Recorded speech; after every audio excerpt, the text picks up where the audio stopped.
ඔන්න මට අද හිතුවා චොක් පොප්සිකල් එකක් හදන්න. අවශ්‍ය බඩු ටික තමයි මෙතන තියෙන ස්ක්‍රීන්ෂොට් එකක් ගන්න.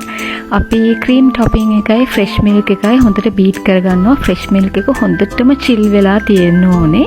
මේ වගේ සොෆ්ට් පීක් එනකම් බීට් කරගත්තට පස්සේ හෙවි ක්‍රීම් එක එකතු කරලා පැත්තකට තියන්න. බිස්කට් ටික ග්‍රයින්ඩ් කරලා ක්‍රීම් මිශ්‍රණයට දාලා පයිපින් බෑග් එකක් ආධාරයෙන් අපි පොප්සිකල් මෝල්ඩ් එක ඇතුළට මේ වගේ දාගන්නවා. දාගත්තට පස්සේ පැය 5ක්වත් මේක ෆ්‍රීසර් එකේ තියන්න. ඊට පස්සේ මොකද කරන්නේ? චොක්ලට් ටිකක් අරගෙන අපි ඒක දිය කරගන්නවා ඩබල් බොයිලින් ක්‍රමයට මේ වගේ භාජනයක දාලා ඊට පස්සේ පොප්සිකල් එක අපි ගලව ගන්නවා මෝල්ඩ් එකකින්.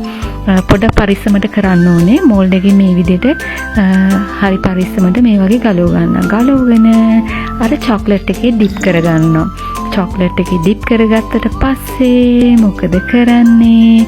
බලන්න ලස්සනට අපේ චොක් එක තියෙන විදිහ. ඔන්න ඉතින් හරිම රසයි. දැන් ඉතින් කන්නයි තියෙන්නේ. ඔන්න බාගෙට කාපු එක.